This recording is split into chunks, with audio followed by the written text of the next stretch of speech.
नमस्कार दोस्तों, आप लोग का अपना यूट्यूब चैनल रिजल्ट विद आकाश में स्वागत है। दोस्तों, हम लोग बात कर रहे हैं औसत यानी एवरेज का, जिसका यह 8वां भाग है।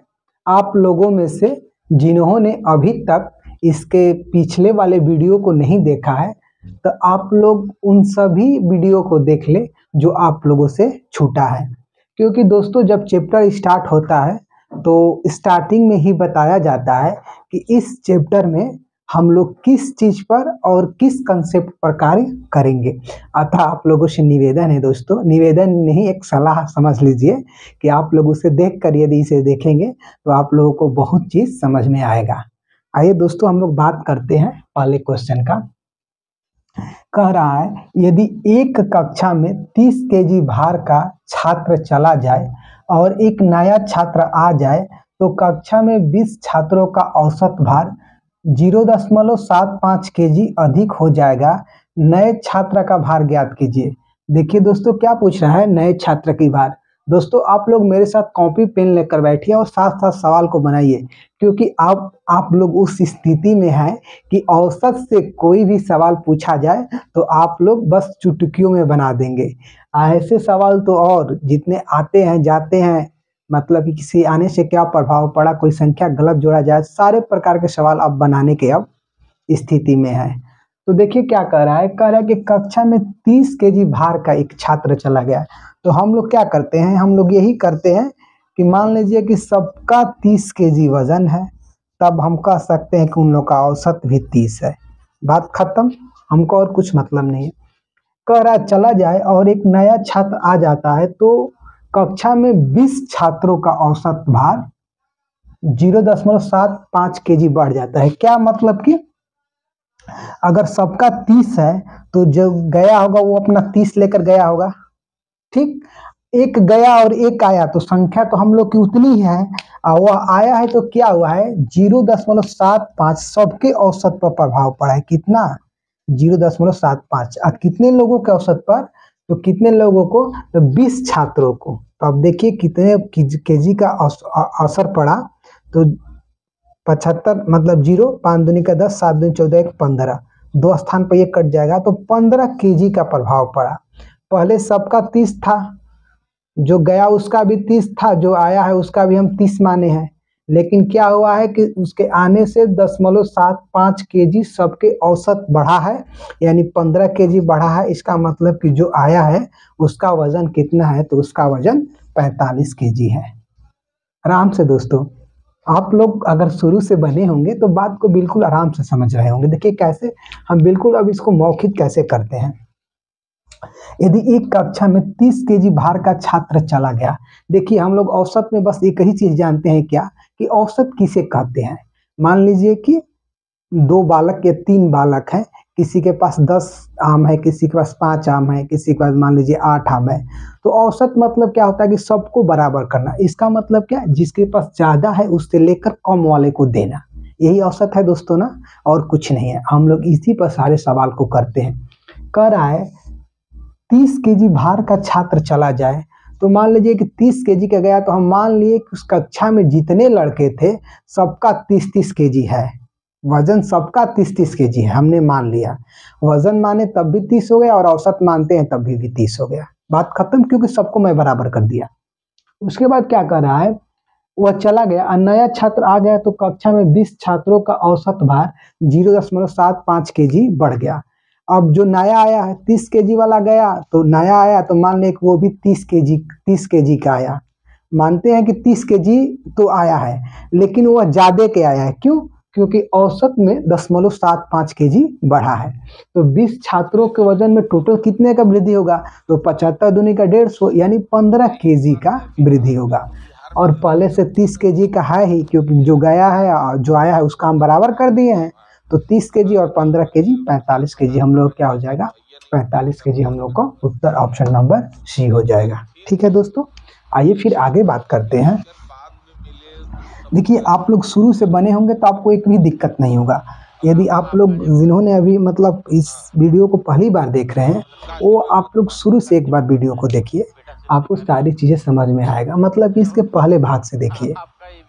कह रहा है 24 विद्यार्थियों की एक कक्षा का औसत भार 35 केजी है। यदि शिक्षक का भार भी शामिल कर लिया जाए तो औसत भार 400 ग्राम बढ़ जाता है। बात को समझिए क्या कर रहा है। 24 विद्यार्थी हैं और उसका औसत भार 35 केजी है। इसका मतलब मानते हैं क्या, ये 24 लोग हैं ना, सबका 35 केजी है। सबका कितना, सबका 35। क्यों? क्योंकि मैं बराबर कर दिया, इसका मतलब इन लोग का वजन भी हम 35 कह सकते हैं और औसत भी 35 कह सकते हैं। ठीक, 24 लोगों का। शिक्षक का भार भी शामिल कर दिया जाए तो औसत भार 400 ग्राम बढ़ जाता है। अब बात को समझिए। एक शिक्षक है, अब 24 से ये 25 हो गए, मैं सबका 35 कर दिया। ये भी मान लीजिए कि जो शिक्षक आया है वो भी 35 वर्ष का आया है, मतलब उसका भी पहले 35 वर्ष हो गया। सबका 35 वर्ष हो गया। ठीक, अब क्या है कि जब शिक्षक आया है तो 400 ग्राम बढ़ा है। तो पहले कितने, पहले 24 लोग थे, अब 25 लोग हो गए। तो आप बताइए 25 लोगों में 400 ग्राम बढ़ेगा तो 25 चौके 100 और 2 जीरो। अब इसे हम अगर किलो में करेंगे, 1000 से डिवाइड करेंगे, यानी 10 केजी बढ़ा है। तो अब बात समझिए, चूंकि 35 केजी सबका के, तो 35 केजी तो हम लोग का ये हो गया, और इसके आने से 10 केजी वजन बढ़ा है। इसका मतलब क्या कि जो शिक्षक आया है उसका वजन कितना है, तो उसका वजन दोस्तों 45 केजी है। इसको मौखिक आराम से किया जा सकता है। 24 विद्यार्थियों की एक कक्षा का औसत भार 35 केजी है। इसका मतलब कि सबका 35 केजी। शिक्षक का भार भी शामिल कर दिया जाए तो 24 से अब 25 हो गए और सबका 35। हम शिक्षक का भी 35 अभी मानते हैं, लेकिन 400 ग्राम औसत बढ़ा है। औसत बढ़ेगा तो सबका बढ़ेगा ना, यानी 25 लोगों पर कितना केजी, तो 25 लोगों पर 10 केजी औसत बढ़ गया, मतलब 10 केजी बढ़ गया वजन में। और औसत में तो 0 औसत में तो 400 ग्राम लिखा ही है और वजन में 10 केजी हो गया, तो 35 10 45, यानी कि ऑप्शन नंबर सी हम लोग का क्या हो जाएगा, उत्तर हो जाएगा। आइए फिर आगे बात करते हैं। दोस्तों, आप लोगों में से जिन्होंने अभी तक अपने चैनल को सपोर्ट नहीं किया है तो आप लोग सपोर्ट कर दीजिए, और आप लोग जानते हैं कि आप लोगों का सपोर्ट क्या है। आप लोग लाइक करिए, सब्सक्राइब करिए और शेयर करिए। आइए दोस्तों, कम बात किए हुए फिर हम आगे बात करते हैं। सवाल कह रहा है 1 से 45 तक के सभी सम संख्याओं का औसत तथा सभी विषम संख्याओं का औसत। अब देखिए 145 तक की सम संख्या की हम बात करें तो क्या होगा, 2 से स्टार्ट होगा और जो लास्ट हम लोग को मिलेगी 44 मिलेगी, मतलब यहाँ पर 4 होगा, यहाँ पर 6 होगा, ऐसे करके। तो देखिए अंतर समान है ना, इसका मतलब क्या, पहला और अंतिम बटा 2 यानी 44 2 46 बटा 2 यानी कि 23, ये औसत हो गया। वैसे ही विषम संख्या की हम बात करें,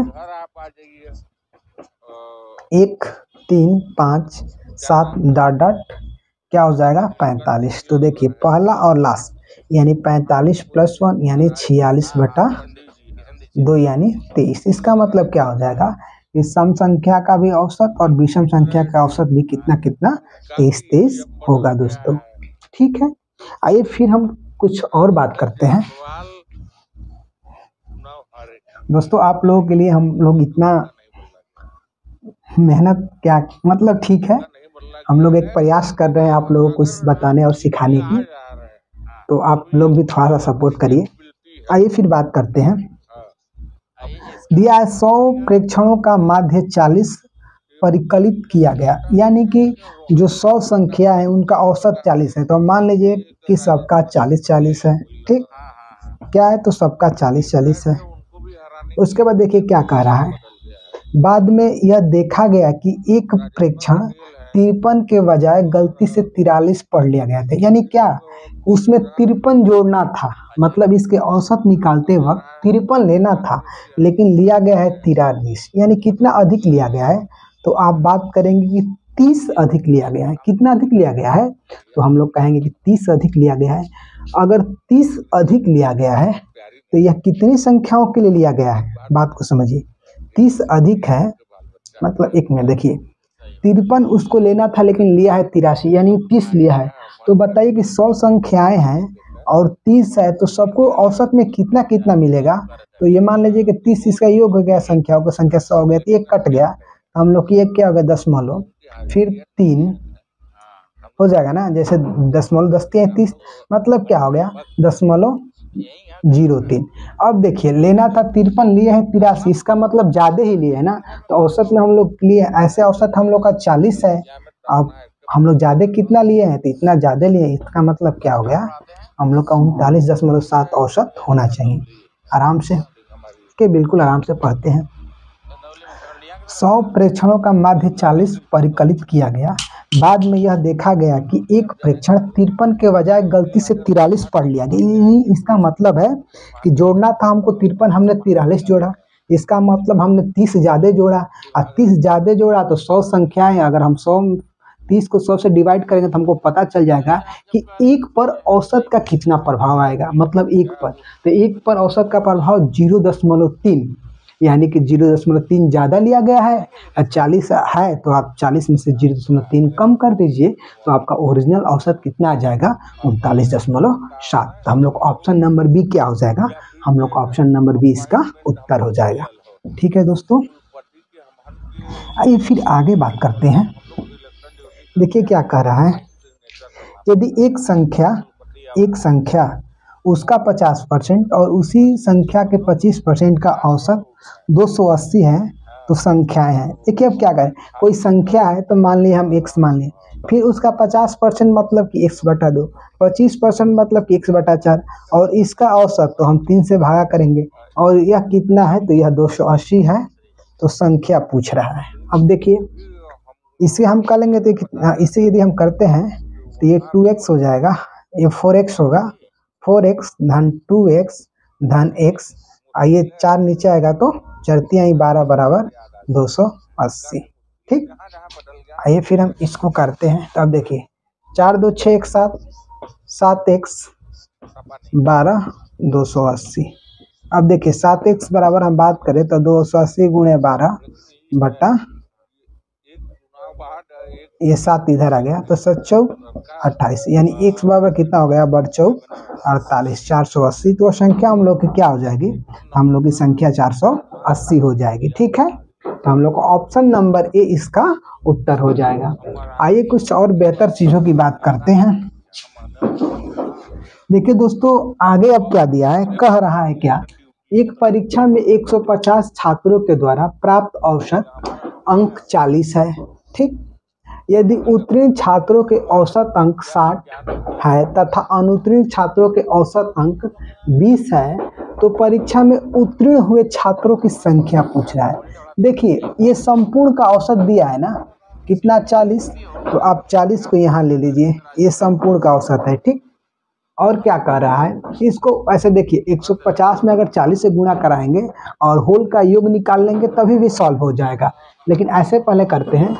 ये देखिए क्या हो गया, अगले सवाल को ऐसे कर देंगे, कोई दिक्कत नहीं है। एक परीक्षा में 150 छात्रों के द्वारा प्राप्त औसत अंक ये 40 हो गया।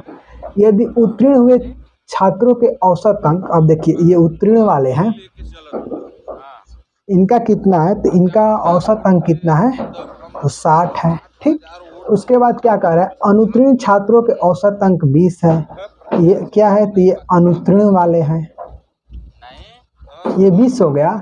तो कह रहा है क्या, तो परीक्षा में उत्तीर्ण हुए छात्रों की संख्या पूछा है। अब देखिए तो हम लोग जानते हैं कि होल का औसत दिया है, तो ऐसे करके हम लोग आराम से कर देंगे। तो ये हम लोग का 20 हो गया, ये हम लोग का 20 हो गया, यानी कि क्या, ये रेशियो है 1:1। इसका मतलब कि दोनों बराबर का अनुपात में है।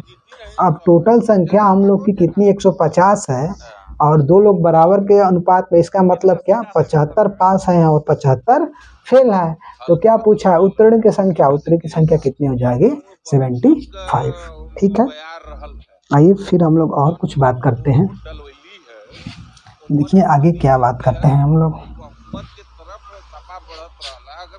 देखिए क्या कह रहा है, कह रहा है एक परीक्षा में 140 छात्रों द्वारा प्राप्त औसत अंक 90 है। ठीक, यदि उत्तीर्ण छात्रों का औसत अंक 120 है तथा अनुत्तीर्ण छात्रों की संख्या 90 है, तो परीक्षा में अनुत्तीर्ण हुए छात्रों की औसत अंक बताइए। अब देखिए 90 फेल हुए हैं, जो अनुत्तीर्ण हुए हैं, टोटल कितने हैं 140, तो कितने 50 हम लोग के क्या हुए हैं, तो 50 हम लोग के पास हुए हैं। अब देखिए कह रहा है का कि जो उत्तीर्ण हुए हैं उनका औसत 120 है, यानी कि 120 है तो 120 गुणे 50 यानी क्या 0 0 12 5 60, 6000 इसका टोटल योग हो गया। अब देखिए और टोटल बात करें तो टोटल 140 लोग हैं और उनका औसत कितना है, तो उनका औसत 90 है। इसकी बात करें तो कितना हो जाएगा 0 0 9 के 36 और 9 और 4 13। ये किसका है, तो ये हम लोग के पास वाले का है। तो अब फेल वाले का योग निकाल लेते हैं कितना हो जाएगा, तो 0 6 ये हम लोग कितना हो गया, अच्छा ये 12 होगा। देखिए 0 0 और 9 के 36 के 6 हासिल 3 लगा और 9 3 12। अब ये देखिए कितना हो गया, ये 6 हो गया। मतलब कि जो अनुत्तीर्ण हुआ है उसका टोटल योग मतलब 6600 है। और ये संख्या में कितने हैं, तो ये संख्या में हम लोग के कितने हैं, तो ये संख्या में 90 है। तो इनका औसत पूछा है तो 90 से आप डिवाइड कर दीजिए तो कितना हो गया, ये देखिए 9 7 63 7 हो गया, यानी 7 उसके बाद 3 0 उसके बाद 29 27 यानी 73 दशमलव समथिंग हम लोग का ऑप्शन नंबर 20 का उत्तर हो जाएगा। देखिए एक बार इसको और समझते हैं सिंपल कैसे। एक परीक्षा में 140 छात्रों द्वारा प्राप्त औसत अंक 90 है। मान लीजिए कि 90 है, इसको ऐसे भी किया जा सकता है लेकिन ऐसे करिए थोड़ा सा और जल्दी हो जाएगा। 90 है तो टोटल की हम बात करें तो टोटल हम लोग कितना हो गया, टोटल योग हो गया कितना, इतना, औसत गुणे संख्या ये हो गया। फिर देखिए अगर 90 फेल हुए हैं तो पास 50 हुए हैं और 50 का औसत 120 दिया है, इसका मतलब कि जो मतलब कि पास हुए हैं उन लोग का टोटल योग 6000 हो गया। तो जो फेल हुए उनका कितना हो गया 6600। तो उनकी संख्या कितनी है 90, तो 90 से भागा देंगे तो हम लोग क्या बन जाएगा 73.33। दोस्तों आप लोग शुरू से औसत को देखिए, आपको नीचे डिस्क्रिप्शन बॉक्स में लिंक मिल जाएगा या आप मैथ वाले प्लेलिस्ट पर जाइए, आप लोग वहां से मैथ के सारे चीज़ मतलब कि स्पष्ट मिलेंगे। दोस्तों यदि इस वीडियो के माध्यम से मैं अपनी बात को आप लोगों को समझा पाया हूँ या आप लोगों तक पहुँचा पाया हूँ या शेयर कर पाया हूँ, तो आप लोग भी इस वीडियो को अधिक से अधिक शेयर करिए। अब दोस्तों हम लोग स्टार्ट करेंगे एक नया चैप्टर, देखते हैं कि इसके बाद कौन सा चैप्टर पढ़ाया जाए जो कि आप लोगों को समझ में भी आए और ज़्यादा से ज़्यादा सवाल भी एग्जाम में वहीं से पूछे जाए। मिलेंगे दोस्तों हम लोग एक और बेहतर वीडियो के साथ, तब तक के लिए दोस्तों जय हिंद।